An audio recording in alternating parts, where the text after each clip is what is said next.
believe me, one of the most difficult things that we are asked to do is make a decision on whether or not to ask people to evacuate, and we don't take that very lightly. That south wind, it just drives that water up here. I don't know where this thing is going either, but I do have confidence in one thing, and the people of Calcasieu Parish should have the same confidence, that all of these people that surround us in here know what they're doing. We just have to keep our faith, because that's what's gotten us through this all these other times, and he'll get us through this again. This is a price that we pay to live in the greatest part of the world.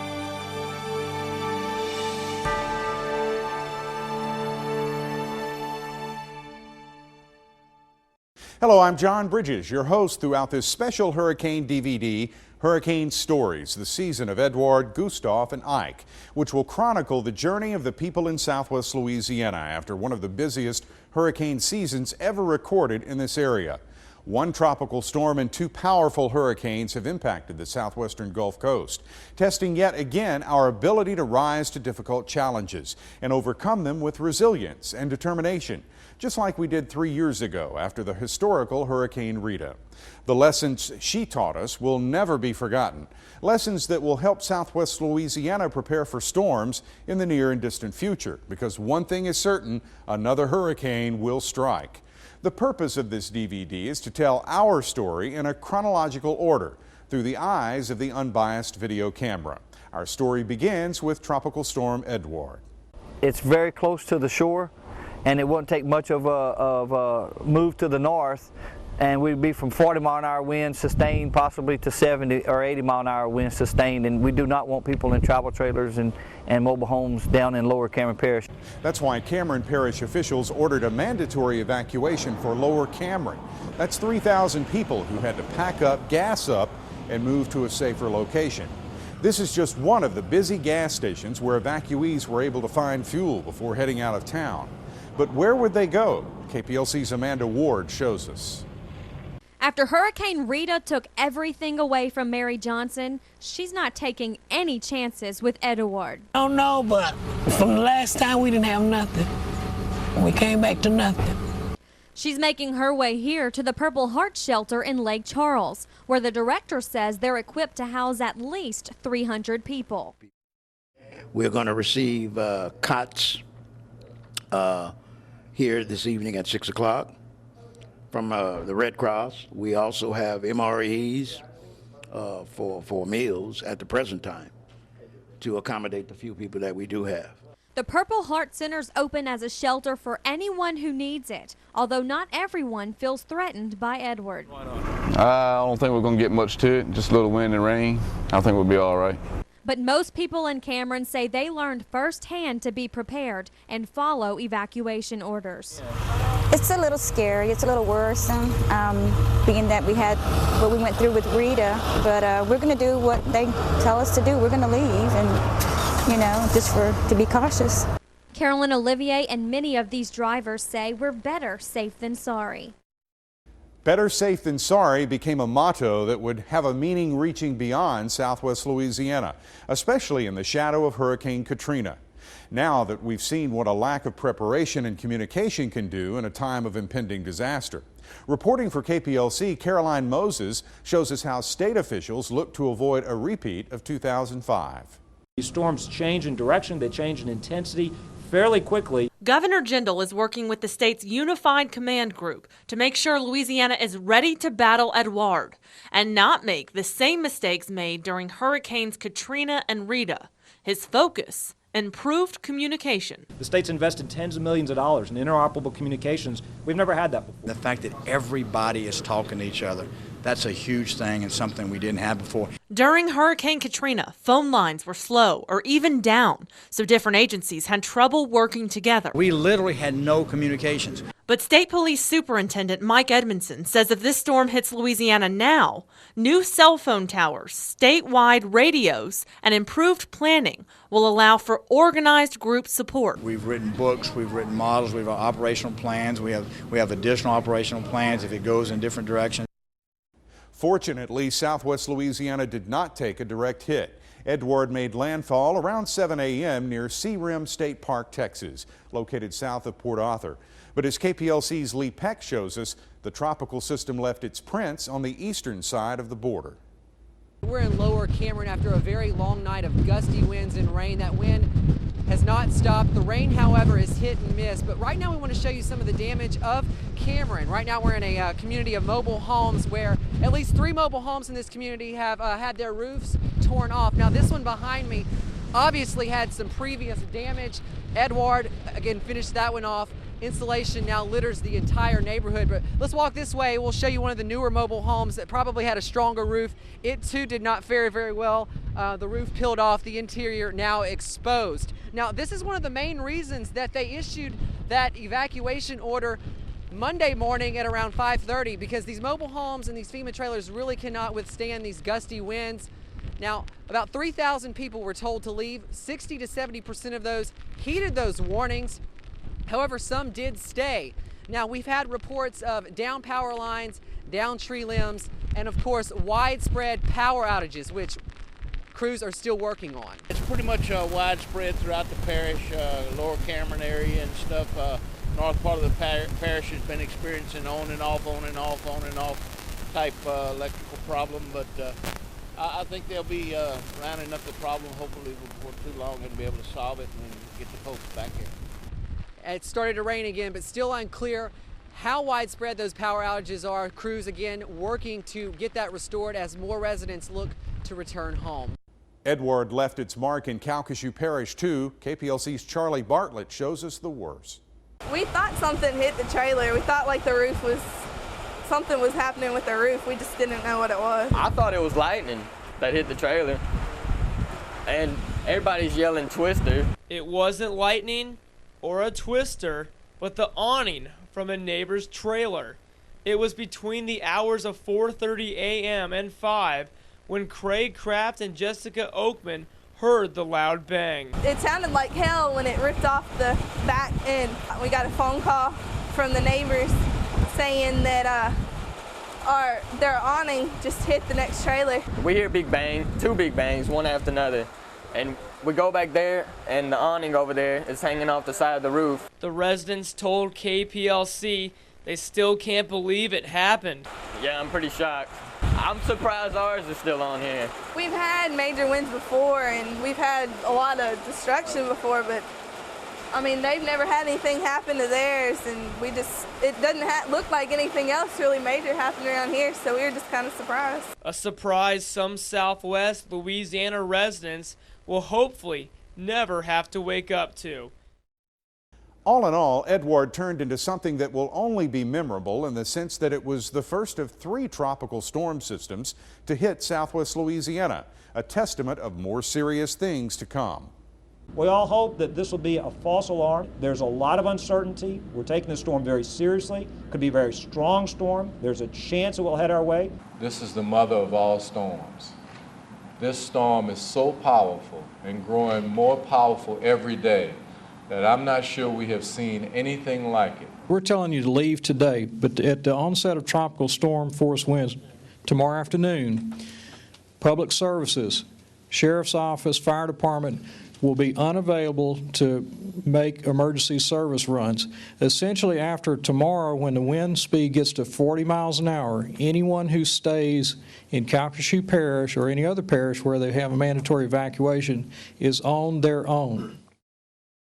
Hurricane Gustav on August 26th hit Haiti with 75-mile-an-hour winds, becoming the second major hurricane of the 2008 Atlantic hurricane season. It formed the morning of August 25th, about 260 miles southeast of Haiti, and rapidly strengthened into a tropical storm that afternoon and into a hurricane early on August 26th. Gustav caused serious damage and casualties in Haiti, the Dominican Republic, Jamaica, the Cayman Islands, Cuba, and eventually the United States, making landfall along the Louisiana coast about 20 miles west of Grand Isle as a strong Category 2 storm. More than 130 people were killed in the U.S. and Caribbean, 47 of them in Louisiana. In terms of damage, the total adds up to more than $15 billion. Locally, though, in the days leading up to landfall, officials had to answer the question, would Gustav pose enough of a threat to force a mandatory evacuation? That question proved to have controversial and costly answers. Everyone in Cameron and Calcasieu parishes were told to leave town, beginning on Sunday, August 31st, as Gustav churned across the Gulf of Mexico. Thousands of people had to get gas, stock up on supplies, book hotels, and crowd the highways seeking shelter. It became the largest evacuation effort in U.S. history. Statewide, 2 million people heeded the call to leave the state. And as you can imagine, the journey took some unexpected turns, leading to encounters with challenges that had never been dealt with on such a grand scale. That journey begins in the planning stage for local officials and residents, and as of Thursday, August 28th, no one knew exactly where Gustav would hit along the coast. Here's KPLC's Teresa Schmidt. It's been 3 short years since Hurricane Rita devastated southwest Louisiana, and emergency responders, law enforcement, and those who provide various government services are on heightened alert as they try to plan for public safety. The reality is, however, that it's too early to tell where Gustav is going. Current forecasts are described as having low reliability, at least for the next day, as Roger Erickson with the National Weather Service explains. So until it gets away from Jamaica, which right now we're thinking is going to be tomorrow morning by 8 o'clock, should be getting off the coast of the west coast of Jamaica, the reliability of our forecasts are going to be still very low for the next 12 to 24 hours. For now, emergency officials are planning as if Gustav is coming. But the reality is that key decisions, such as whether to call for evacuations, are unlikely to come any sooner than Saturday. The critical day for decision making based on the current forecast would be Saturday for us. At this stage, those looking for a basis for comparison may want to remember back to Hurricane Lily. What would be the impact on our area, Roger, if we have a major hurricane come up in Vermilion Bay as is currently forecast? You know, the edge of the highest winds and whatnot would probably be in the Jennings area. 2002 Lily wiped out a lot of trees and whatnot in the Jennings areas. Arrangements have been made for buses that could be needed to transport people to safety. We're planning on evacuating people in school buses, and we'll hope that we get coach buses if they're available. We have a change in our transportation plan. That is, the Civic Center was to be our collection point, but decided in consultation with City of Lake Charles to move that pickup point to the Purple Heart Center over at Chenault. Again, people are urged to plan for themselves and stay on top of the latest developments. But local officials were busy in the planning stages too, as KPLC's Amanda Ward reports.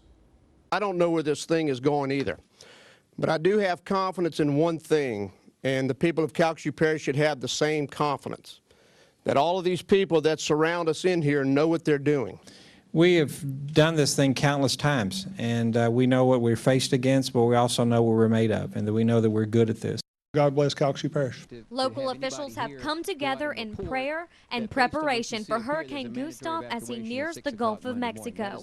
And while several voluntary evacuations have been called, no one is forced to go yet. But if the word comes to evacuate, officials ask that you follow that order. When we ask for a mandatory evacuation, you know, we'll do our job. We'll work hard. We'll work 24 hours a day with triple the staff that we normally do. But we cannot do that if we got to deal with the people that are here who were stubborn and didn't want to get out. Mancuso adds that Katrina was one of the costliest and deadliest storms. While Rita was a much larger, stronger storm, no one was killed, and that's likely because we got out when we were told to leave. Meanwhile, several people remember the headache of trying to leave all at once, and Mayor Roach says the state remembers that too. One of the things that the state is very sensitive to is the problems that we had last time. If you remember, a lot of people were complaining about how long it took to get from Lake Charles to DeRidder or from Lake Charles to Jennings or wherever. It's a very slow process, and what the state has done is they tried to divide the state up into different zones and plan evacuation accordingly. In the event of a mandatory evacuation enacting contraflow, the coastal parishes would evacuate first, followed by Zone 2, which would include Calcasieu Parish.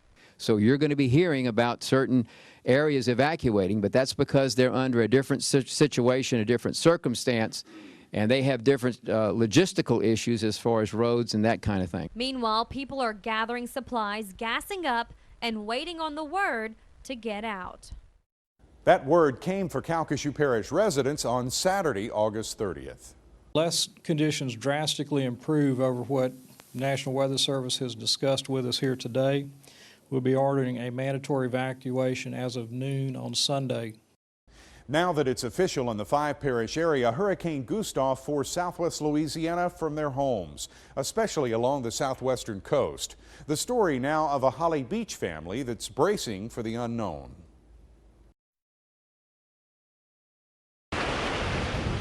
With Gustav still more than a day away, a flood of a different kind has begun. People storming out of town and swamping stores and gas stations. With two stops, they didn't have fuel.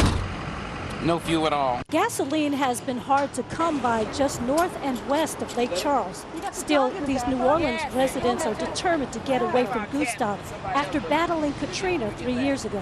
I ain't trusting that levee this time. She was sleeping, talking about we gotta beat the traffic. Last time I was on the roof. I'm not being on the roof this time. Along Louisiana's western coast, there's still a lot of work to do first, boarding up and packing. Yeah, just pictures and dishes and things that I can't replace, and hope for the best. For this Shreveport family, bad memories of Rita were just beginning to fade. They just rebuilt and moved back in May. It's hard to say what you think. It's just, you just pray that it doesn't take everything you got.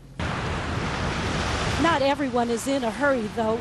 This Texas couple decided to put relaxation before evacuation. Traveling this far, we needed to put our feet in the water, at least for a little bit. It's the water and wind to come, though, that has most people frightened and heading for higher ground. Yet the biggest challenge remains. How would city and parish leaders coordinate such a large effort, getting thousands of residents who don't have transportation out of town to safety? The solution? School buses and motor coaches. The Lake Charles Civic Center, as it did during Hurricane Rita, served as a grand stage for Southwest Louisiana's evacuation. We began transportation evacuation operations at 6 a.m. today from the Civic Center. As of 10:30 a.m., 15 charter buses have departed the Civic Center, evacuating a total of 672 people. At that time, and it's been a smooth operation, approximately 200 people remained in the queue ready to board those buses. That has been studied throughout the morning. KPLC's Lee Peck was there as well. After seeing what Rita did, they're not taking any chances.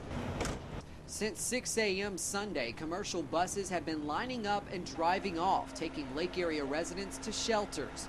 While hundreds wait for their free ticket out, they receive MREs and water before jumping on the bus. Most don't have the means to leave and depended on help with evacuations during Hurricane Rita. We are at ease because they did a good time the first time around, and we feel comfort, satisfaction because the state took care of us last time. They made sure we got home safely because we took these buses last time. I left for Rita, and I'm deciding not to stay for this one because they say it's going to be worse than Rita and Katrina together. For others, this is their first go-round with Mother Nature's dark side. I've seen what it's done to Cameron, and the way they talk this morning, it's going to be 5. I don't think I'm staying. He's not alone. Others are getting together what little belongings they can take with them. For this little girl, it's her doll. Banan Elias is a special needs patient with a crushed hip and broken foot. She's not concerned about the uncertainty of evacuating. You know, I probably have an unusual attitude. For me, it's just a big adventure. It's kind of exciting to me. Really? I love weather, so. Despite the destruction Gustav may bring, she says she's okay as long as she can take her most valuable possession, little Milo. What's that dog mean to you? Everything, the world. He's the sweetest little thing. I could go on and on.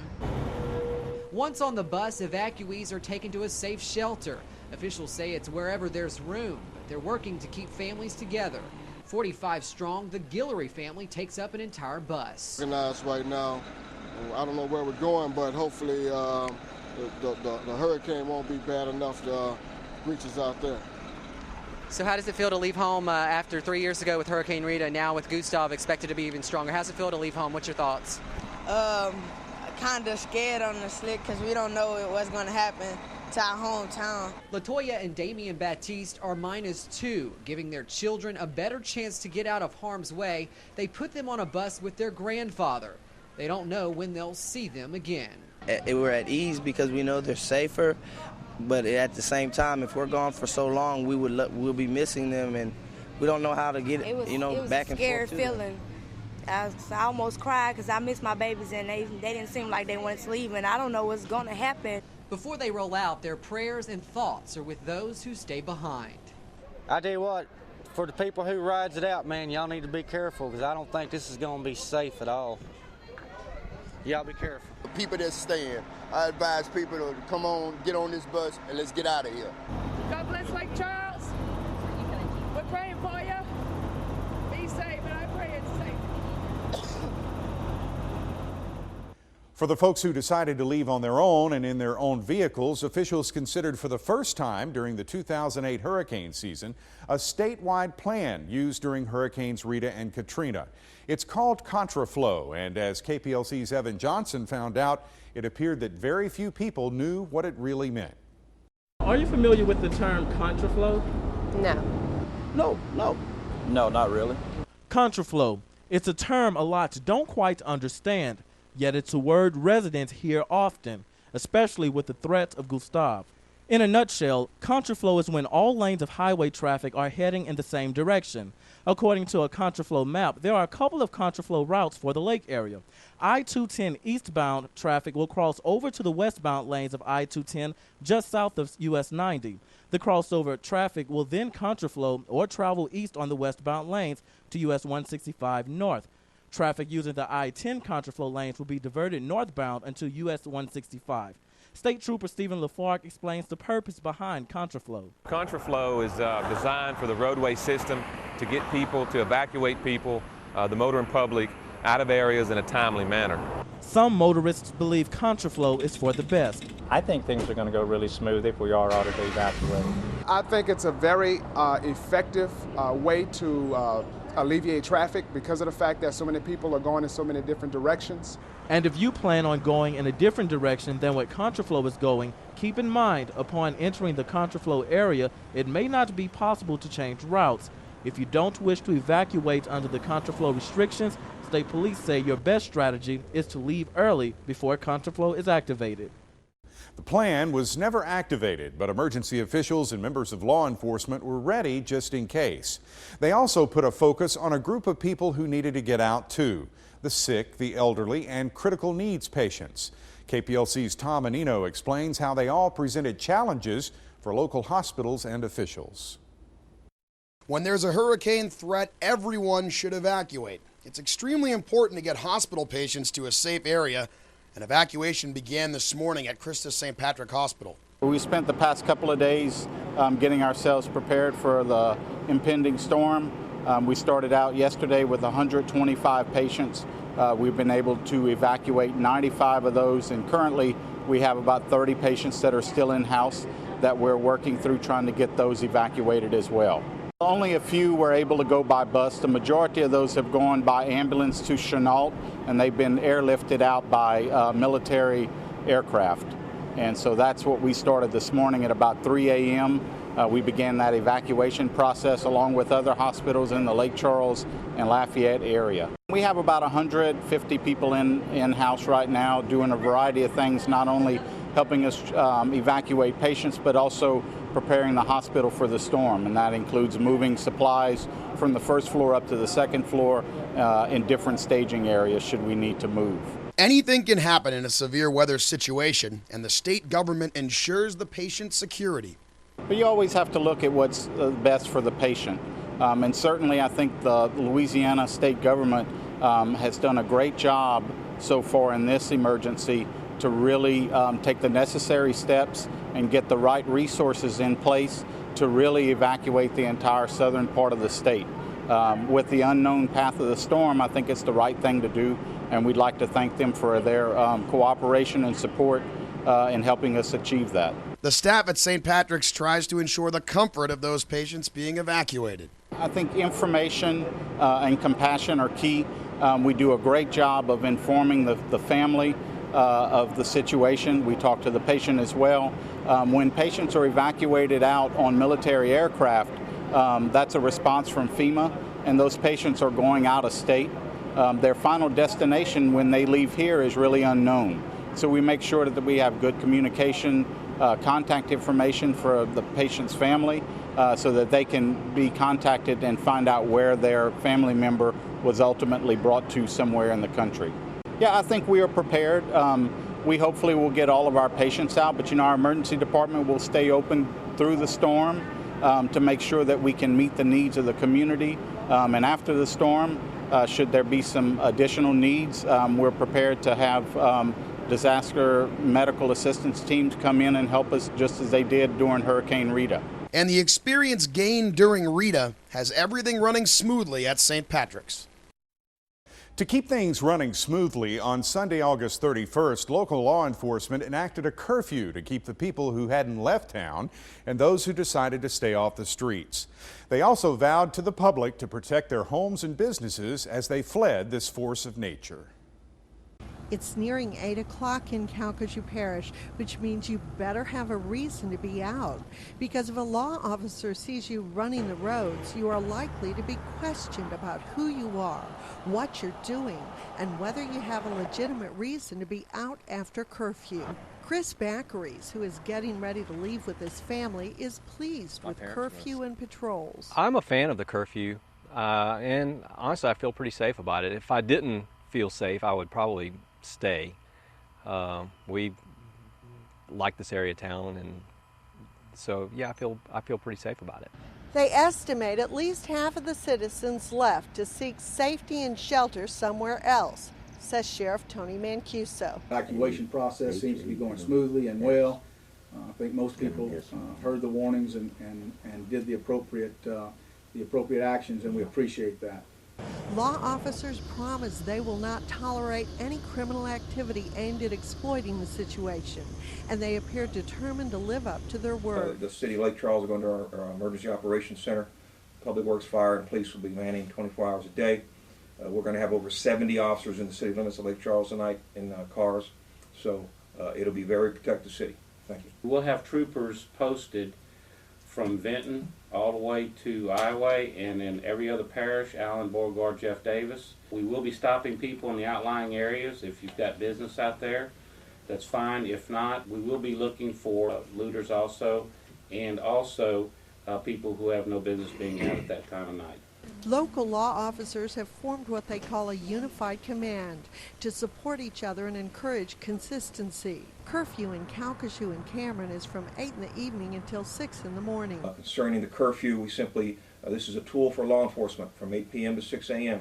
If you're out and you need to be out, fine, as long as you can explain yourself. If you're out and you're up to no good, then you're going to go to jail.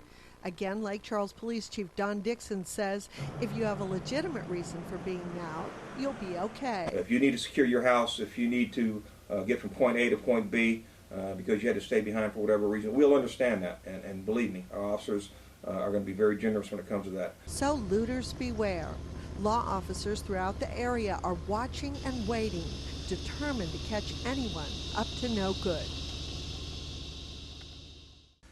The next day, Monday, September 1st, Hurricane Gustav made landfall around 9 a.m. with southwest Louisiana on the less dangerous western side of the storm. It packed winds of over 100 miles per hour and was quickly downgraded to a tropical storm. But that meant nothing for the people caught in Gustav's path. Reporting for KPLC, here's Nick Kinney. With dawn's arrival, the rain just kept on, but locals already hit the streets to check out the damage. They found a total mess. In our home, it's hot in there. We need some lights. Eveline Trosclair's not alone. While power crews scout the situation, close to 1 million people are sweating through the dark. Elsewhere, trees block streets, trees cover homes. John Lands rode out Gustav elsewhere. He returned not knowing what to expect. He stepped out with a soggy futon and a wet house. The tree on his roof punctured the roof and let in the rain. No, you kind of expect it here in Louisiana. I mean, that's just what happens. I'm just glad nothing flooded and no one got hurt. Lands isn't alone. 2 doors down, same story. 1 block over, same story, only more dramatic. There's a house behind that tree. It was pulled from the earth by its roots. You might be able to see if you look very closely. This is the post sticking out of the bottom of this piece of earth. I want to show you what that actually goes to. We got to walk all the way around a lot of these other tree branches that have fallen from these trees, and when we get over to the sidewalk, you'll be able to see the other side. No parking here to the corner. That sign is supposed to be vertical. It's totally horizontal. On Spain Street, the trees are sideways too. The neighbors are stuck, trapped by 6 of them. I mean, you can see it. We can't get out of our home. So if I had to get my baby to the hospital, you know, so that's why I'm out here clearing. An uphill battle against a total mess. In Grand Isle, one of the hardest hit areas, Governor Bobby Jindal actually got on the ground to assess the damages there on Tuesday, September 2nd. He also flew over industrial and residential areas. Many homes on the coast had substantial flooding with roads and yards underwater. Some homes were destroyed in the storm and dozens of houses had roof damage. These aerials are from Terrebonne Parish, where Gustav came ashore. Some of the damage here looks similar to that done by tornadoes. Early estimates from insurance companies place damage to covered properties at $2 to $10 billion. That's well short of the $41 billion mark set by Hurricane Katrina. At this point, about 2 days after the storm, 800,000 homes in Louisiana were still without power. Closer to home in Jeff Davis Parish, Gustav left its mark there too. Hurricane Gustav didn't make landfall in Jeff Davis Parish, but it felt like it for the residents. We probably experienced near hurricane force winds in the southern part of the parish, and in the northern part of the parish I think we got a little over hurricane force winds. No major damage. We've got a couple of roofs blown off of some mobile homes, but for the most part medium-sized damage to large trees that fell. I think in the city here, I think we probably had less than 10. We do have some trees scattered throughout the parish that did go down. Although there was only minor damage, the parish's water district number 4 generator was completely damaged, causing a big problem. Anytime your system goes below 15 pounds of pressure, you automatically have to oil a boil water. It has to do with the amount of, there's more pressure on the outside of the pipe than there is inside the pipe because you get down so low in pressure. So possible contaminants could get in, so you go to a boil water. Despite the current water problems the parish faces, they feel they were ready for the storm. Well, I think pre-planning, number one, because a lot of planning went in. On the local level, between just individual agencies and bodies that worked within this parish. And the second level is the region. The 5 sheriffs, the 5 OEP directors were in contact and prepared and knew what was going on. Perfect line of communication. And even with that perfect line, Edouard says there's always room for improvement. More than an hour away in Mamou, Gustav's remnants proved to be deadly. KPLC's Marty Briggs shows us where a killer tornado dropped from the sky, leaving a path of destruction. It was 3:30 a.m. when the tornado struck. Its path of destruction was 100 yards wide, with 5 mobile homes in the area left in ruins, their contents blown across a nearby field. I was watching TV till about 12 o'clock, and they kept saying that the tornadoes was hitting in northern Evangeline Parish, and in Island Parish and Beauregard and Oberlin and Oakdale. I thought maybe we had it made, you know, but then it come back and it got us. And looking at the 2 mobile homes specifically that were damaged here, they were picked up and tossed for maybe as far as 100 to 200 yards. You know, to do that kind of damage, especially to mobile homes that were properly tied down, we're even looking at possibility of an EF2 tornado, so we might have wind speeds in excess of 125 miles an hour. However, houses on either side of the tornado's path were left untouched. No damage at all. I was very surprised because it passed like 20, 30 yards from my house. And I ain't got a shingle, not even my siding's even intact. So I'm okay, me. Neighbors say the victims were all staying in the same trailer. Edward Carroll was one of the first to respond. We were laying in the camper because we had a generator hooked up to it, and so we had the AC going in there, and it started shaking and didn't think much of it, and then all of a sudden we just heard a loud noise and debris started hitting the camper, and that woke us up. We came outside and we were in about 2 to 3, possibly, well actually to be honest with you, it was about 6 inches of standing water. Neighbor Lee Ardwan says he's never seen anything like this. First time I ever witnessed anything like this as far as a tornado in 23 years of living here. The story, though, was a little different in the Reeves-LeBlanc area near Kinder, where another tornado touched down, destroying homes and sparing life. Residents who live in Gautreaux Trailer Park, 6 miles west of Kinder, say it was one of the scariest things they've seen. Well, we didn't want to leave, but then we didn't want to stay, but we had our choice, so we stayed, but it was dangerous. It was scary for the kids. It was real scary. Beth Blackley made sure her children were safe, and then we put our kids in the bathtub, and we couldn't stay in there, so we came out and we watched a funnel drop down in 2 or 3 different places, but it never did touch. And then we just did a whole lot of praying, and it passed over. One trailer lost its roof, and there's siding and other debris scattered around, though there are conflicting reports as to whether it was hurricane landfall or the tornado that destroyed the trailer. Reeves Fire Chief Keith Estes says he and other firefighters watch nature's amazing performance. Centratel people, I have contact with them. They was on the road, and they was on the side of the road watching it. And from what he was saying, it looked like the trees was on fire from all the uplift of the wind. He said it was just amazing. I mean, we could see it pretty good right through the southeast of here from this high school. Some of the damage probably won't be discovered until residents return home, go inside, and find out whether they have leaky roofs. You really can't tell with these roofs until the people come back and look in and see if there's any kind of leaking or anything. If any of them were picked up and set back down, that's happened before. Within the next couple of hours, Reeves fire officials expect to have tarps and meals ready to eat, as well as ice to give out to those who need it. Still, those here feel fortunate because they know it could have been a lot worse. It could have been much worse in Lake Charles, too, but Gustav packed a nasty punch. The Lake Charles Civic Center seawall is where we find Steve Horstmeyer, reporting for KPLC from our sister station, WXIX in Cincinnati. After a couple days of waiting here helping our sister station, Gustav finally arrived, and did it arrive. All morning long we had rain and that, but now the rain is being driven by tropical storm force winds. It feels like BBs hitting your face. By mid-afternoon, Gustav stormed into southwest Louisiana, almost instantly slicing power to thousands of customers. Downgraded from the storm that blasted New Orleans, Gustav still packed a nasty punch. Driving rain and gusty winds combined to make for a miserable afternoon here and almost impossible driving. Despite overlapping evacuation orders, the early morning calm found some people out and about. What are you doing here, Dwayne? I live about a mile from here. Come drink coffee. And then there was Ben from Houston. We were going to try and set up and get right into the eye, take some wind and pressure readings. Ben and his band of weather watchers never made it past Lake Charles. Broke down right outside Lake Charles. They were pretty darn lucky, and nobody was hurt. They were hoping a local mechanic would get them on the road again.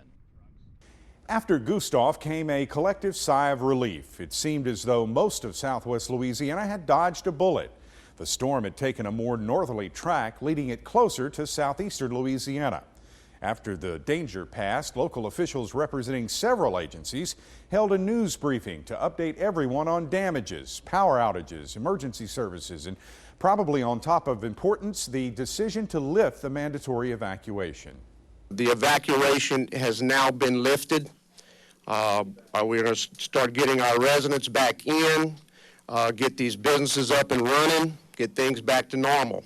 So again, I'm very, very happy to announce this morning that the evacuation has been lifted, and I'm asking everyone to please take your time to get back home.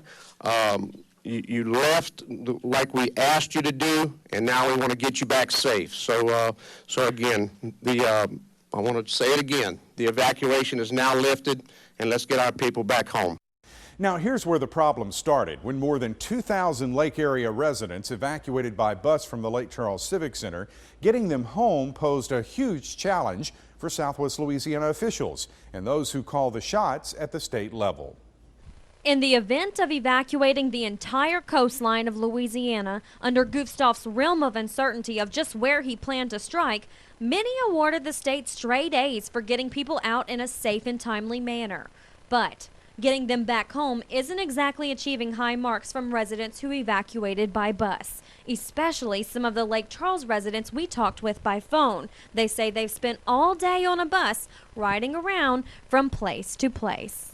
I got on the bus in Lake Charles, but now I'm on the bus, and we've been on this bus with different people from different areas, and we can't go home. Stephanie Thomas evacuated from the Lake Charles Civic Center with her 4 children, ranging in age from 2 to 12. And she says as of 8 o'clock Wednesday night, they hadn't eaten anything since 8 o'clock that morning. We don't have anything. We don't have nothing, and we just keep going in circles. Thomas says they've been transported from shelter to shelter, stopping sometimes only to get right back on the bus because the shelter is full. They was going to try to send us home. Try. They've been saying try since this morning. But Lake Charles officials say they are trying. But they ask that you understand this is a state-run evacuation, and it's the largest evacuation in Louisiana history. 1.9 million people left their homes. Nearly 2,000 left by bus from the Lake Charles Civic Center. We support the evacuation. It's conducted out of the Civic Center. But as far as actually controlling that transportation process itself, we really don't have any direct involvement with that. We have made it very clear to the state that we are ready for people to return. We're ready to put our staff to work at the Civic Center at any time, whether it's in the morning or in the evening or late at night, in order to help bring people back to Lake Charles and get people back into the area and then help them get back home. Meanwhile, officials say the important thing to remember is it's a good thing to come home to a city that's not destroyed by the storm. I think everybody needs to remember the seriousness of this situation and the magnitude of damage that can be caused by these storms, and keep that in mind as we go through the rest of this hurricane season. The mayor hopes people find that the hassle is worth coming home alive and not being caught in what could be a dangerous storm. After spending days in state-run shelters, the evacuees were more than ready to return home. That's when we first started to get a glimpse into what those shelters were like. Many complained that there were no showers, saying they used bottled water to bathe. The evacuees also claimed there weren't enough bathrooms. Their complaints didn't fall on deaf ears. Ann Williamson, the head of the state's Department of Social Services, toured the Shreveport shelter, an old Sam's Club building. Reportedly, the state pays almost $500,000 in rent a year for that building. During the tour, a reporter asked Williamson about her thoughts on the conditions of the shelter. Do you think the standards are okay in here when you see this? What I see is a community of people caring for each other to stay safe. Would you like to stay there? Would you stay here for a few days? If my family had been evacuated and we had no alternative location to get away from the destruction and devastation of a storm, I would be fortunate and grateful that there were individuals who were prepared to serve. Only after reporters asked did Williamson offer an apology to those who had to experience, in her words, some discomfort. She says she'll look into the lease agreement and look for better ways to implement resources. Some New Orleans evacuees had ideas of their own on how the state could improve shelter conditions. They went as far as to challenge Louisiana Governor Bobby Jindal and his family to stay there. Social services will be at our door with the police and knocking our door down to bring us to jail, and take our children away from us, but it's okay for them to let our children live like this. The good news is some of those evacuees started to head home shortly after that interview, and so did evacuees from the lake area. Around 4:30 this morning, the first of many buses arrived at the Lake Charles Civic Center carrying residents who had evacuated the lake area in fear of Hurricane Gustav. Glad to be back home, be safe and everything. It was all right. Just pray the Lord we made it back safe, all 14 of family members. It wasn't comfortable as it could be, but it was all right. I'm just thank God that we made it back alive, you know. While the evacuees are grateful to be back home, Many of them say the conditions of the shelters they stayed in were disastrous. We had to take baths with water bottles. We drank half of the water, the other half we took baths with. They was giving things to put in your hand to kill a joint when you ain't really had a bath. As the sun came up, more evacuee-filled buses continued to roll in, and so did the complaints about the deplorable living conditions at some of the hurricane shelters. We had bathrooms on the outside, which was K-Johns. As the evacuees would use them, it was nobody to come clean them. They had feces everywhere, and there was no place to take a shower. These are images captured by an evacuee's cell phone at a shelter in Bastrop, Louisiana. We're told by numerous people who stayed at that shelter they were forced to shower outside in an area covered with only tarps using this water hose. After staying at places some consider worse than prison, residents who evacuated from Hurricane Gustav are finally arriving to the one place they've been trying to get to for days: home. Bracing for a hurricane, evacuating, and finding the money to repair or even rebuild can take an emotional toll on anyone, and it did. Here's how one local agency helped people cope with Gustav's mental effects. Hurricane season in itself can take an emotional toll, especially when it's an active hurricane season.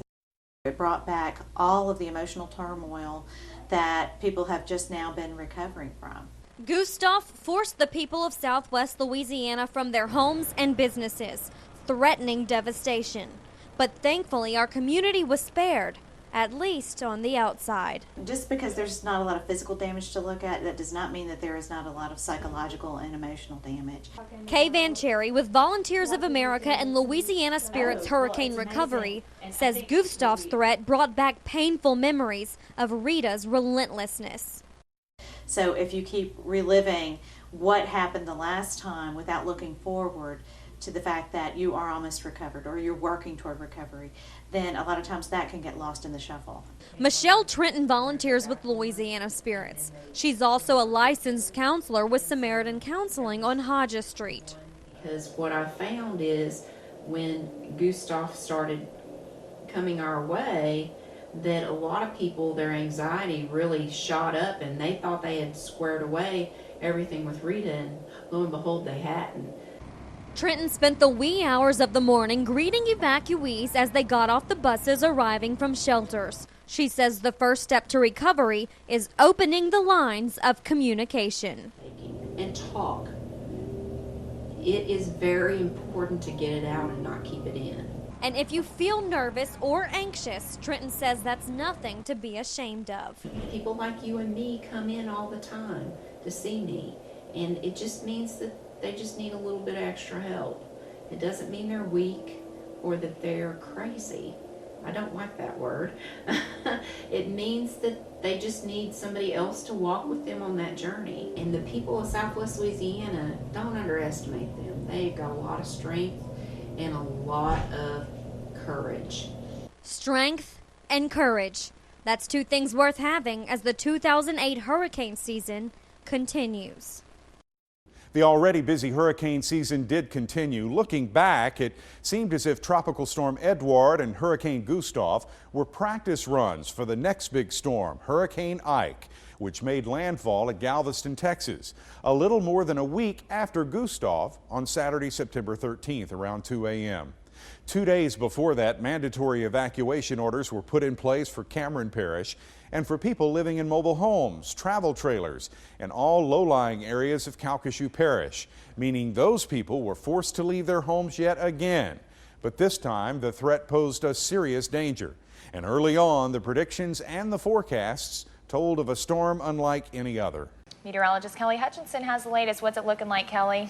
Well, guys, this is a massive size storm, and for that reasoning is why a lot of the areas are under a hurricane warning, also a tropical storm warning. That's why even if the system does make landfall where it's expected in Texas, right west of Galveston, we are still going to feel some effects, hurricane effects as well, right along the coast. Again, the system is a very, very large, almost popping out an eye right here on satellite imagery. And again, this center of circulation has been dropping in pressure. That's a sign of of the storm intensifying. Now, winds are still at 100 miles per hour. The intensity hasn't changed too much over the past 12 hours or so, but again, it is expected to possibly intensify a little bit better. With the pressure dropping, the wind field may catch up to that and become a Category 3 storm within the next 24 hours. Nonetheless, it's a Category 2 right now. Winds again at 100 miles an hour, moving to the west-northwest at 9 miles an hour, located just under 400 miles southeast of Lake Charles. So it is gradually closer to the area now in the central Gulf of Mexico, continuing to move west-northwest right now. Here's a look at the track as we head into the next 24 to 36 hours is when the system will make landfall Saturday morning sometime, overnight Friday before the sun comes up on Saturday morning. Similar to Gustav, Hurricane Ike's path remained uncertain for quite a while. But with each passing day, the cone of uncertainty began to include more and more of southwest Louisiana. The cone of uncertainty now includes a lot more of Calcasieu Parish than previously predicted. Calling it their best case scenario, Calcasieu Parish can expect tropical storm winds from Hurricane Ike as early as Friday morning. But potentially by the afternoon and overnight hours, we're expecting the winds to become sustained of at least 40 miles an hour. Potentially gust factor with this scenario right now is 50 to 60 miles an hour across Calcasieu Parish. With that said, parish officials are now asking some residents to consider seeking safer shelter. We're advising residents in low-lying areas and mobile homes to seek shelter beginning tomorrow at 6 a.m. This is not a mandatory evacuation. Calcasieu OEP Director Dick Grimion says the Lake Charles Civic Center will no longer be a shelter. It's now once again a staging ground for those who want to evacuate. Beginning at 8 a.m. Thursday, 75 coach buses and 300 National Guardsmen are on standby to move out residents with special needs and those who don't have rides to a centralized shelter in North Louisiana, with the sheriff's deputies providing extra security. This will be so they can have familiar faces, familiar law enforcement with them, to help them along and hopefully help them feel secure in where they're going and what's taking place. Sheriff Mancuso says if we have to evacuate, residents should not worry about their property or getting back into the parish. And all you're going to need now is your driver's license that shows that you live in either Calcasieu Parish or Cameron Parish, and you're going to be let back in this parish as long as the conditions are safe. In other words, you can maneuver through the roadways. Calcasieu schools have also canceled class for Thursday and Friday for all students and employees. I'm doing this in order for students and their parents to seek the appropriate shelter should they need to be in one, and also give everyone else ample opportunity to prepare in the event conditions get worse here in Calcasieu Parish. For now, Southwest Louisiana can only watch, wait, and hope for the best. It's not a time to panic. That's not what this is about. This is about doing things in an orderly way, and that's what we've done before. We've been there, we've done that, and that's what we're doing right now. This is a price that we pay to live in the greatest part of the world, and we're used to these things. We live with these things, and we've had to live with a lot in the last 3 or 4 weeks, but we're going to be fine. After Gustav, local officials were criticized for their decision to issue a mandatory evacuation. But for Ike, the only people who were told to leave were people living in vulnerable areas.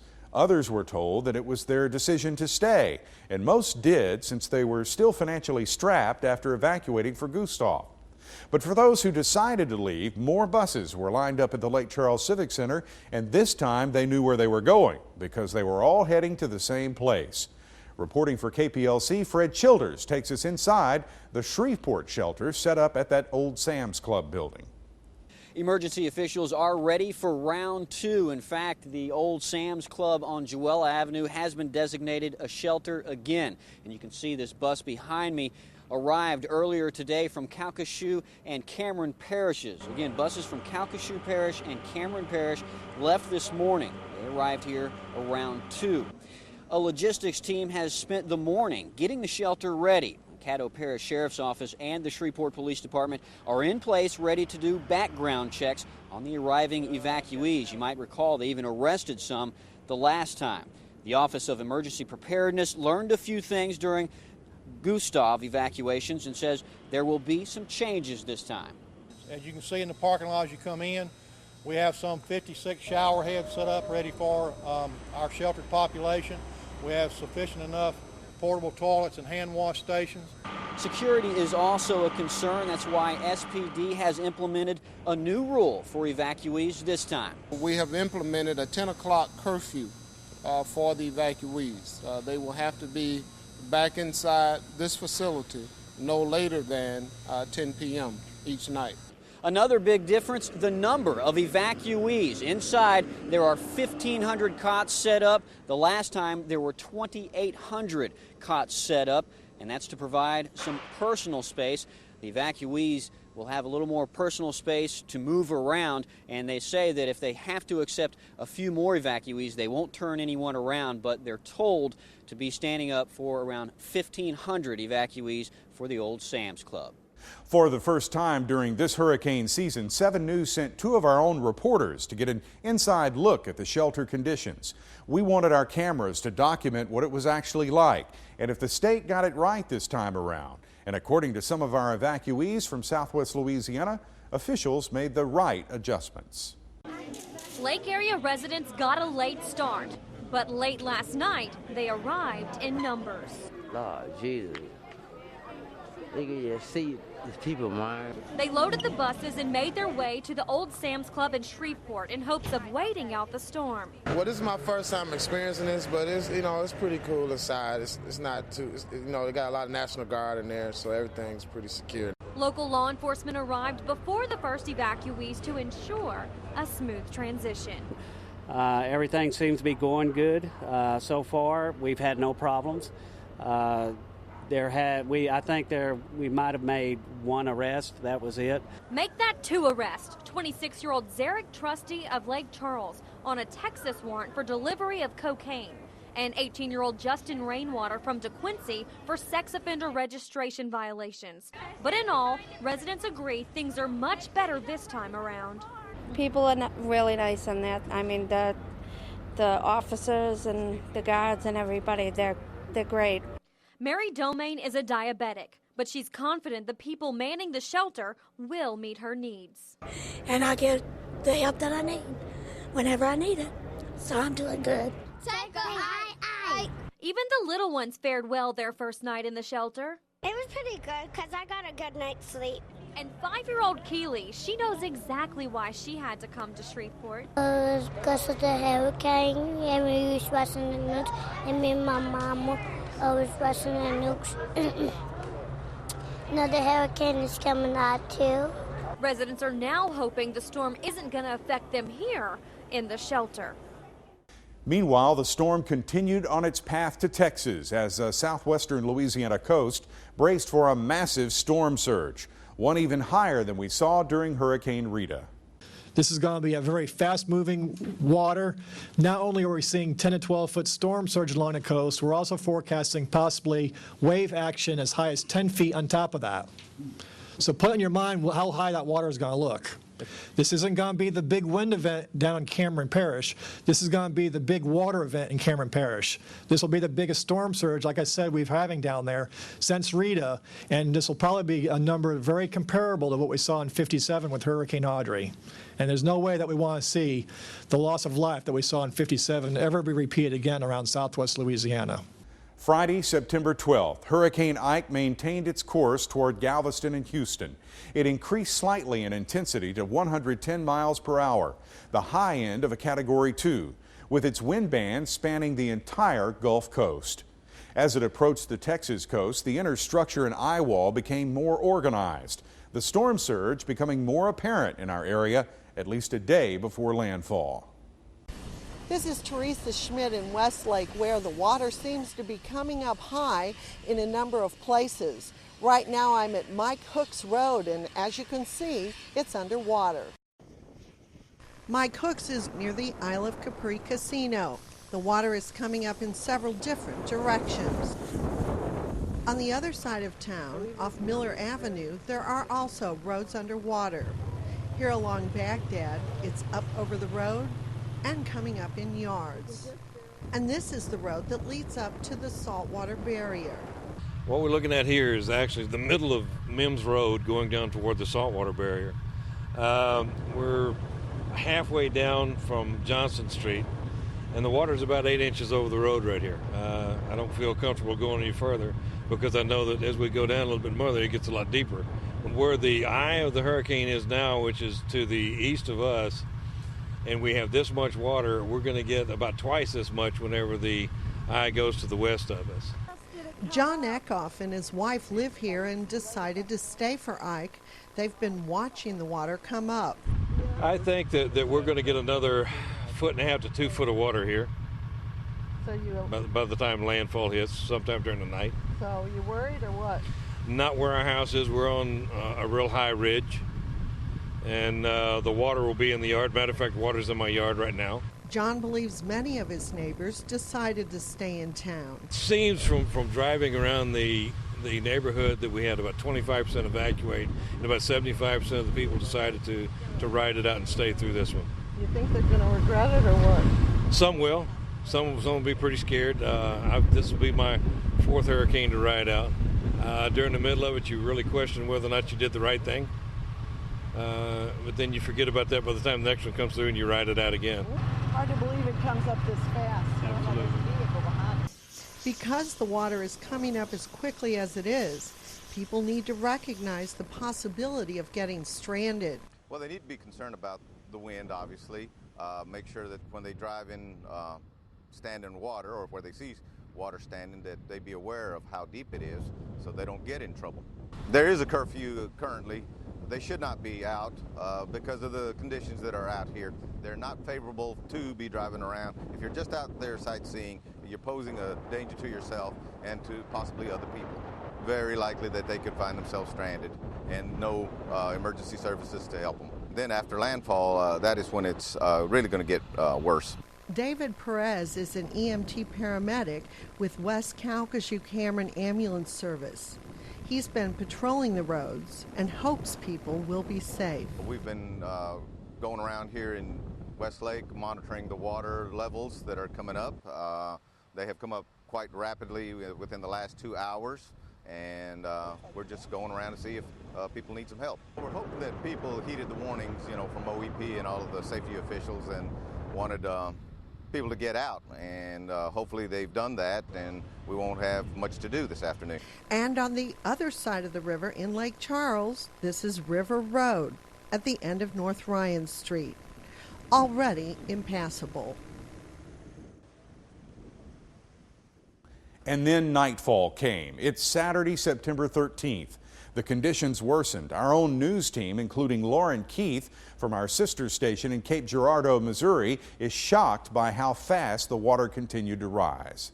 I'm here at the I-10 beach where it's clearly evident that the hurricane is here. Now, as you can see, the waves behind me, there's definitely some wave action here. Now, keep in mind, all of this is actually land. As you can see, all the way back there, you see some pavilion areas. That's where people come to the beach and sit and barbecue and eat their food, things like that. But right now, it's all covered with water, and as the rain is picking up, increasing definitely, and the waves are splashing. Now right here, right behind me, most of this also used to be land. All the way back there is a gate, but you can't see it now because it's dark. But of course, the water is also covering it up. And there's a sign back there that says the Yacht Club, but the water, you can't see it due to the water. I'm here just around the corner from the KPLC news station on the corner of Ryan Street and Division Street. The wind gusts are really starting to pick up. I don't know if you're able to hear the wind, but it's howling constantly. And the trees over to the right of me are just bending effortlessly because, as our meteorologists have said, it's going to increasingly get worse as the evening progresses. You can see behind me that a lot of these buildings are just completely boarded up, and I would not recommend people being out here. But as you can see, Social is completely boarded up. And moments ago, we did see people entering the Luna Bar here on Ryan Street. It's just a really dangerous situation out here for individuals, and I would not recommend walking out here on the streets at all. It's very, very, very dangerous.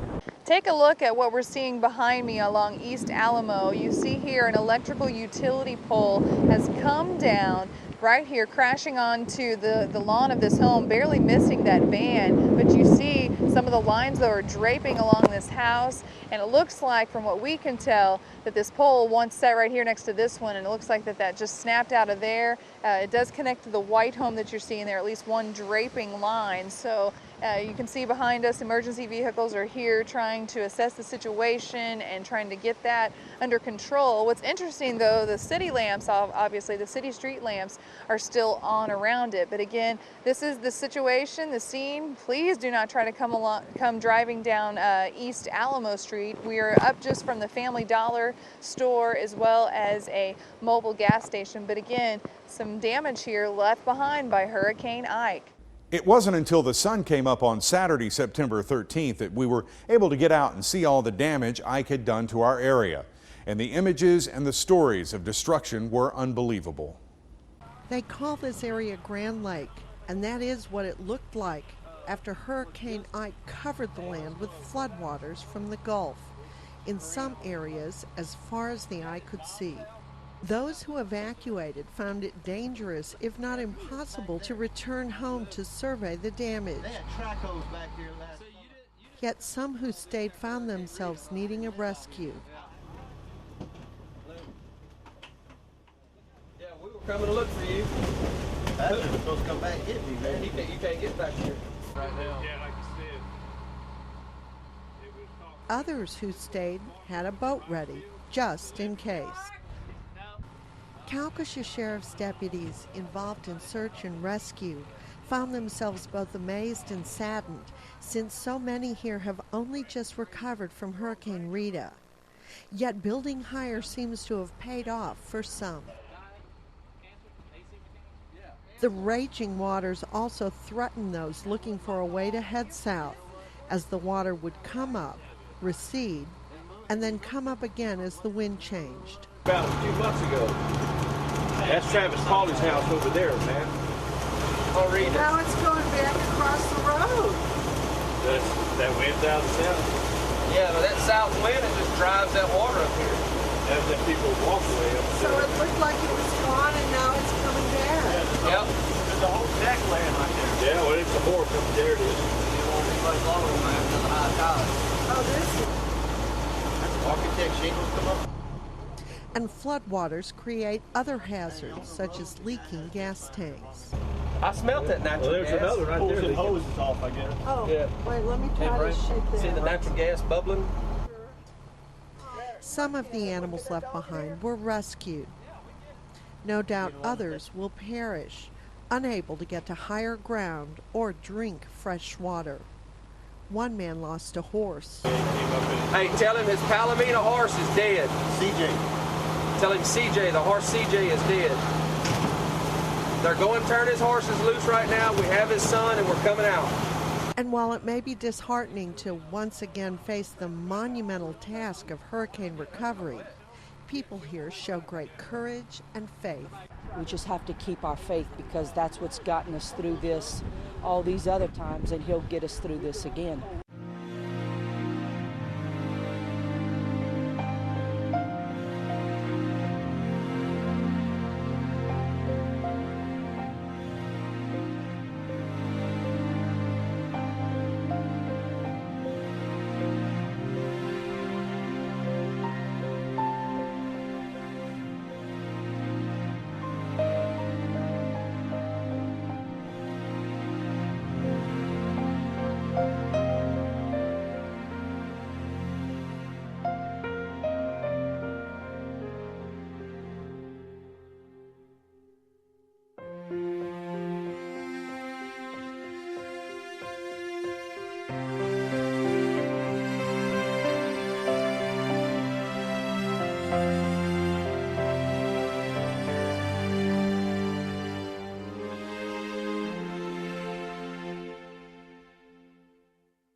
We're out here on the Calcasieu River here, where some people who have ridden out the storm are now just trying to reassess the damage, and some people who have now come back are trying to see what's left or any damage that they might have. Some houses are flooded. Basically, any houses on the ground pretty much are in rough shape. The ones that are up higher pretty much are okay. So it seems like everybody's really taking it well. That's the one thing that's most amazing, is everybody seems just kind of have a really good attitude about the whole thing.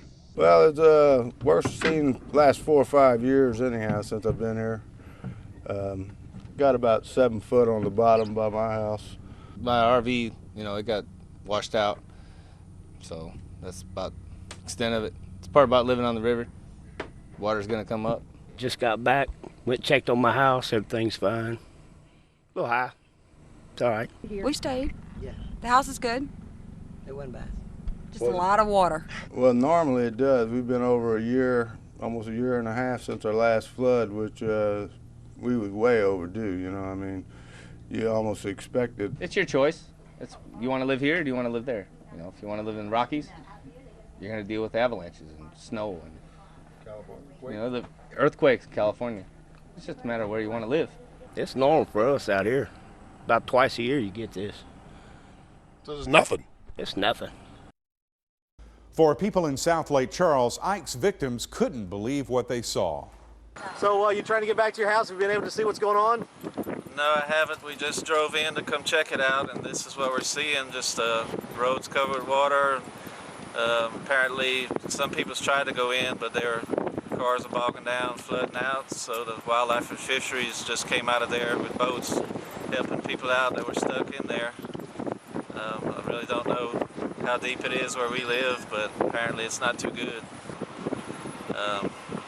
Just got out a while ago, interested to see what it would look like out here, and it's not looking too good. Al Showers, who's also a part of the Raycom family, talked with a South Lake Charles woman who just opened her door to her home for the first time after the storm. 81-year-old Doris Smith was shocked at what she saw when she opened the door to her South Lake Charles home Monday morning.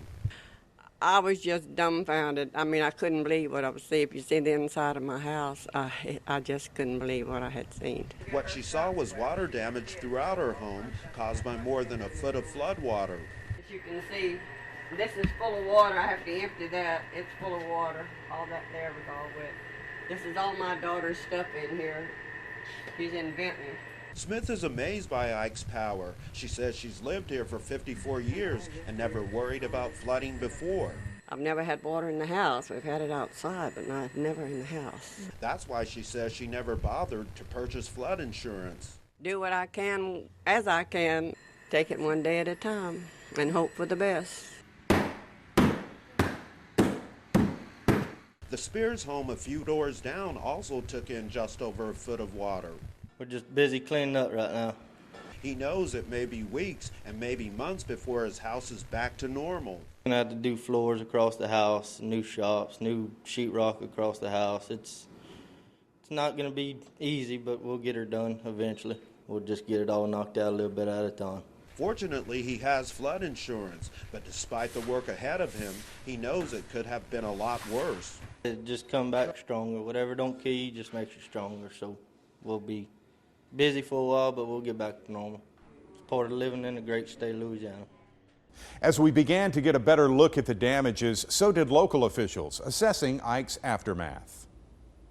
A strong Category 2, Hurricane Ike pushed a projected 11.5 feet of storm surge on southwest Louisiana. There are projections that suggest that a Category 3 hurricane making landfall a little bit closer to this area would have actually pushed a storm surge even higher, and that creates a concern. Lake Charles Mayor Randy Roach says Ike's impact will now be included in the comprehensive drainage study by the Corps of Engineers following Hurricane Rita. Coming in the next couple of weeks to come and get the data that we have relative to the impact of this storm surge and make sure that that data is factored into their report. Having been down every street, city officials have begun the process of assessing Ike's full impact. They look for twisted street signs, down poles, power lines, and they also assess structures that they thought had flooded. As of Tuesday evening, more than 250 residential structures in Lake Charles had flood damage. We knew the areas that flooded and targeted those first, but it's disheartening to see that every time we turned a corner, areas that I did not expect to flooded, which is a very scary thought. That number is expected to rise as it doesn't include commercial structures, townhomes, or apartments. While some have been down this road of recovery before, council members have received a flood of calls from constituents who have never flooded. Not even in Ardrey did they get water. And so they never had any flood insurance. So there's a lot of folks out there with no flood insurance. City officials are in close contact with FEMA and say in order to get FEMA mitigation money, residents must follow strict rules when it comes to repairs and building permits. Otherwise, they may not be eligible for federal disaster reimbursement. Because it is very important with structures that are identified in a flood hazard area that we have documentation that the damage to the structure does not exceed 50% of the fair market value of the property. If the damage exceeds 50% of the pre-storm fair market value, homeowners may be eligible for $30,000 in ICC funding to get their home up to FEMA regulations. FEMA is expected to have a disaster assessment team on the ground in Lake Charles sometime next week to go door to door. But some are concerned it's not soon enough. And that window is going to close because I can promise you, as soon as Houston gets up and going where they can start doing prepare, it will be scarce labor in this community. They will be in Houston and Galveston where there's more work than you could even imagine. It wasn't until days later that we got a full view of the devastation in Cameron Parish from the unbelievable storm surge. That view came from above in a Black Hawk helicopter. Our 7 news cameras were allowed on board along with a handful of state officials and those representing Cameron Parish as they flew over Lower Cameron along Highway 27. And although the water seemed to consume everything in its path, the damages could have been much worse. Prepared to see the worst, Cameron officials boarded 2 Blackhawks to survey Ike's damage. Our trip to Lower Cameron takes us south down Highway 27, which at first appears to be drivable, but you'll notice the first of several low-lying areas still completely covered by water. A shrimp boat here taking advantage of the nice weather. We're now over Hackberry, most of the area is still covered by water, clearly overwhelmed by Ike's incredible storm surge. We're told an estimated 12 to 15 feet of water. Now, while most all of the structures there remain up for the most part, it's certain many of them have severe water damage, the school included. Moving on to Johnson's Bayou, officials are encouraged to see homes still standing. Those beautiful beach homes that were built after Hurricane Rita under those new, stronger building requirements are still there. But again, a lot of water to still contend with in parts of Johnson's Bayou. The school there also expected to have a lot of water damage. But the real thing to keep in mind is the people are not having to start all over. The structures that remain can be repaired, and it's not like with Hurricane Rita where they have to start from scratch.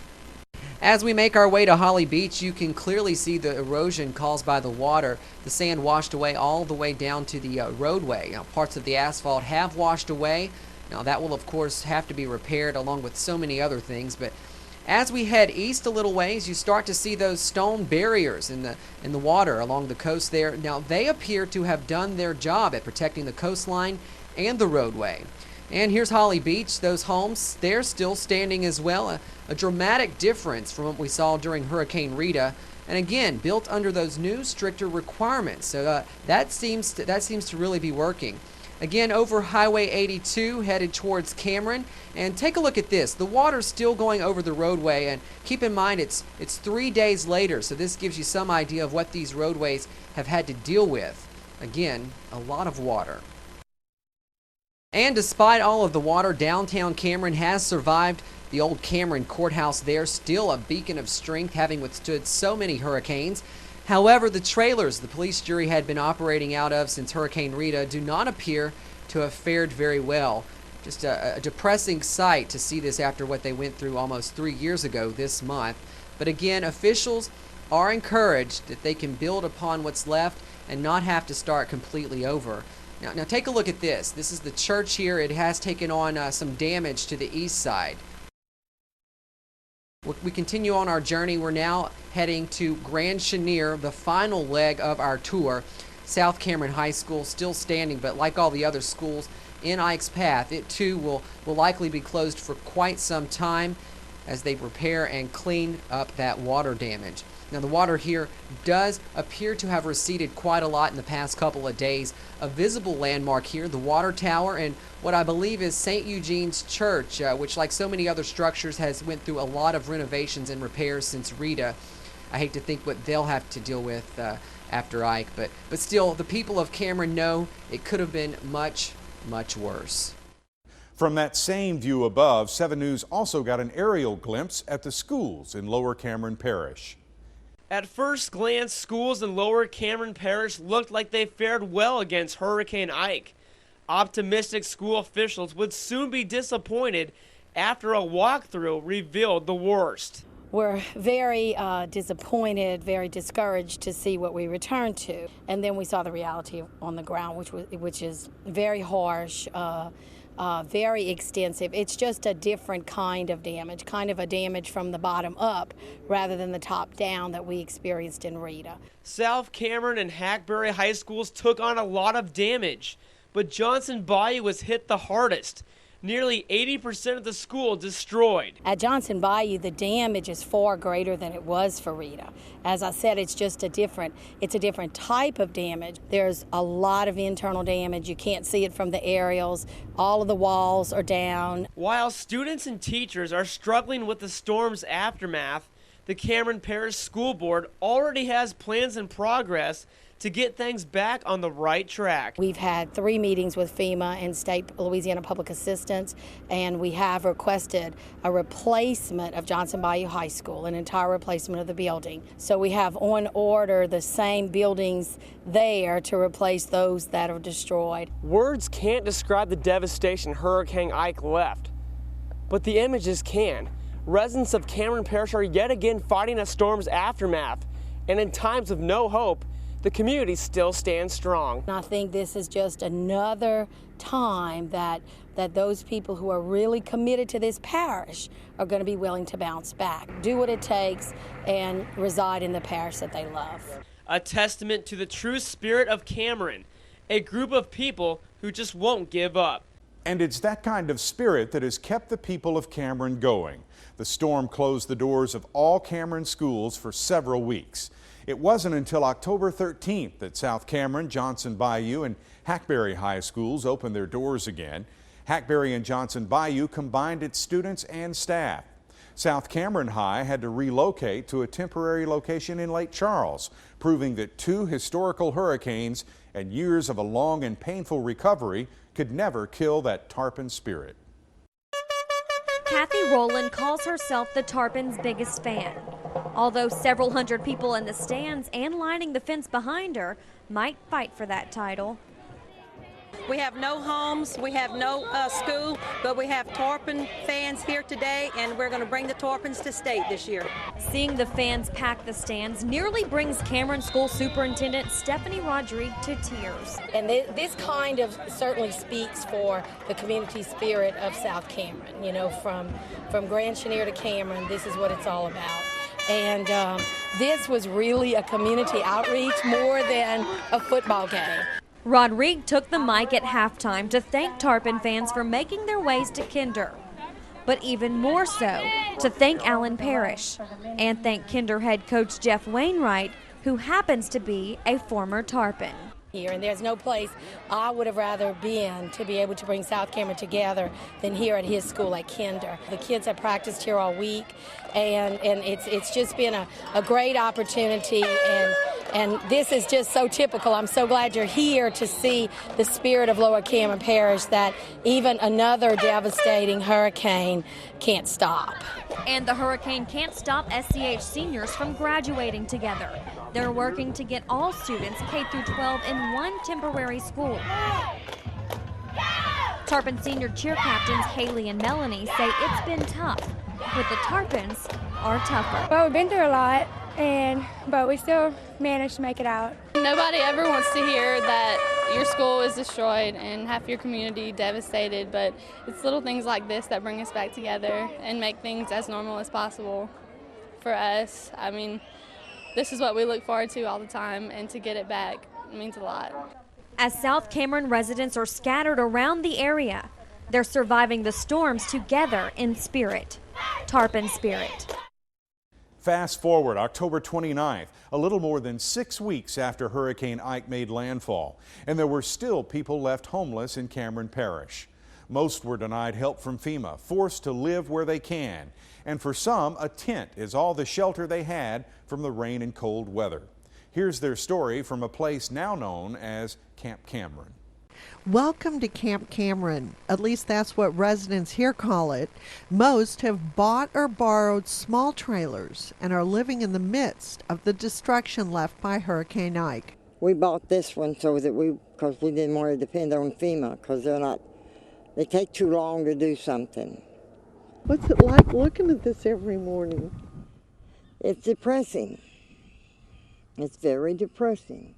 Deborah Dyson is standing in front of what remains of her house. Her sister has loaned her a 10 by 20 foot trailer. Yet these people consider themselves among the lucky ones because some people in Cameron are living in tents. Henry Mallett and Katrina Morvant lost their mobile home in Ike. They say they were turned down when they asked FEMA for a trailer, and so they live in tents on this land they bought before the hurricane. And they turned us down, saying we didn't qualify for the rental center to get a place. They told us, we wasn't qualified for one. Why did they say you weren't? I don't know. Cameron officials and the Louisiana Recovery Authority have asked FEMA to cut the red tape to allow temporary housing in flood zones in Cameron. They've got rules they got to go by. It's your land that you paid for, but you got to go by their rules. If you don't go by their rules, you can't live here. And this is my living. This is where I work at. I have to be here. But FEMA spokesman Manuel Broussard says they have to follow the rules. Placing units in these high-risk areas will jeopardize the health and the safety of families residing in these units temporarily and send a false sense of safety. And it's FEMA's moral and legal responsibility to provide safe, suitable, and habitable temporary housing through our direct housing or our IHP fund. For now, people make do with what they have and pile on the blankets as the temperature drops. Seeing the way those people were forced to live outraged many of you. One Sulphur resident in particular, Judy Miller, opened her home and turned it into a free garage sale for Cameron residents. She received numerous donations from people in the community of things like winter jackets and blankets to keep the residents of Camp Cameron warm in the fall temperatures.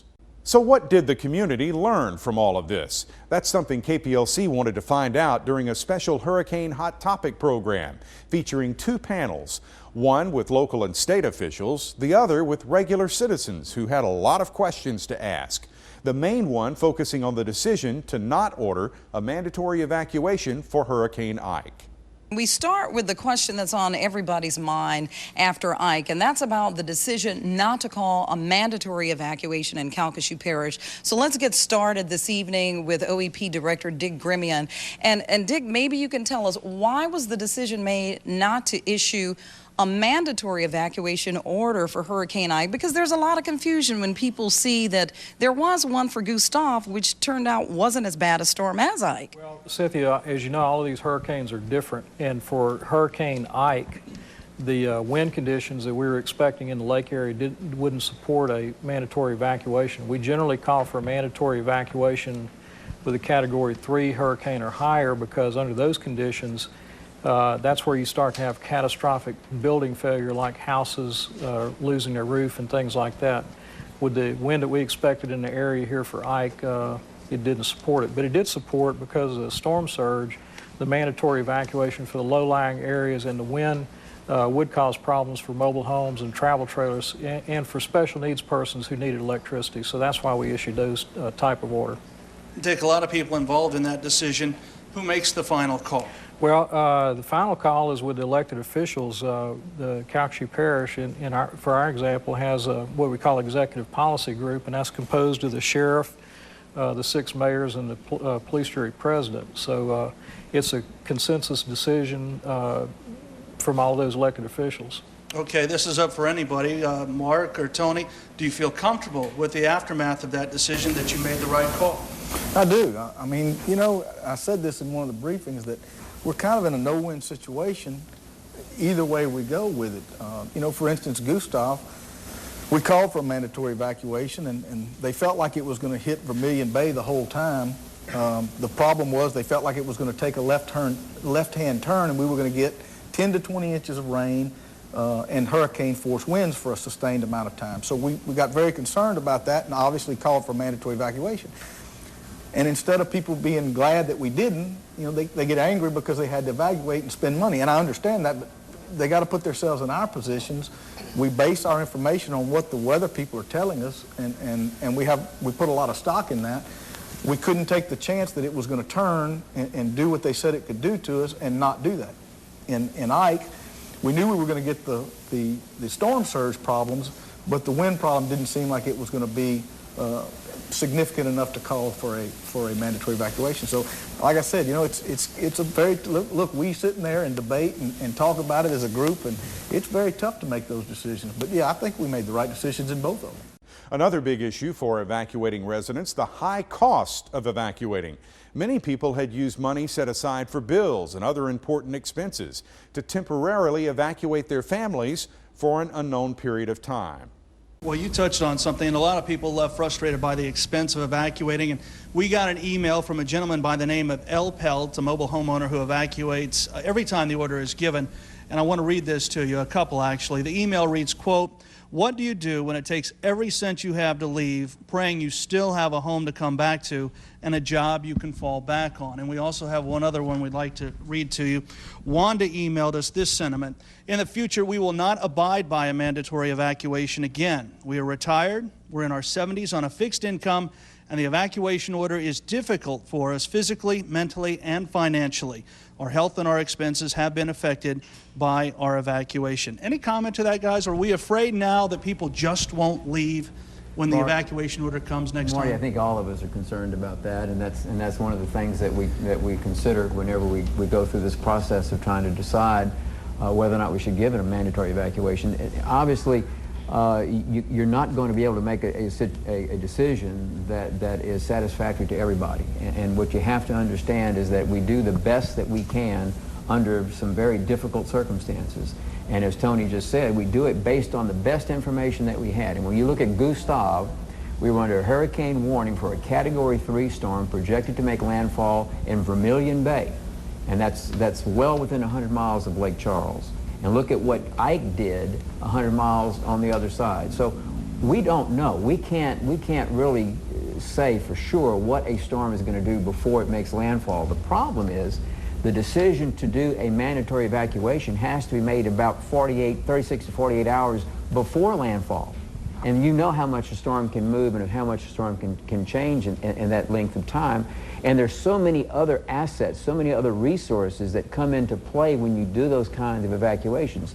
The evacuation of the people in hospitals, special needs, bringing in airplanes and doing those kind of things. You can't just do that on a few hours' notice. You have to make that relatively far in advance in order for that process to work and work smoothly and be able to accomplish what you're trying to do. So again, you do it based on the best information that you have. We're very fortunate with the local weather service that we have here, meteorologists that work for this TV station and others, and we try to process that information. Again, and as Tony said, as Dick said, make that decision as best we can based on the information, knowing that it is an educated decision. It's not a certainty, but it's based on the best information that we have. When it was all said and done, the hurricane season of 2008 claimed the lives of 3 people from southwest Louisiana. Calcasieu Parish Sheriff Deputy Eric Bellard and his father, Dennis Bellard, stayed home during Hurricane Gustav. As a deputy, Eric was offered a hotel room, but he declined to stay there so he could be with his dad. When their home lost power, they powered up a generator inside a separate room, but that was a fatal mistake. They both died of carbon monoxide poisoning. And then there were 53-year-old Warren Rito and 83-year-old Marie Bonham, who evacuated for Hurricane Ike but never made it home. They were both killed in a terrible crash near Baton Rouge. Rito's daughters and Bonham's granddaughters, Jasmine Rito and her infant sister, were also riding in the SUV when it was hit head-on by an out-of-control vehicle that had crossed the median. As the 2008 hurricane season came to a close, tragically lives were lost, and it will be a long road to recovery. But we do know it could have been much worse. Fortunately, though, those of us who will live on to see more hurricane seasons must take the lessons learned from this one and apply them to the future, or else those lives would have been lost in vain. And when we do face storms as devastating as Hurricanes Gustav and Ike in the years to come, the 7 News team and its elite trio of degreed meteorologists will be there to guide you through it. Thank you for taking this journey through the 2008 hurricane season. I'm John Bridges.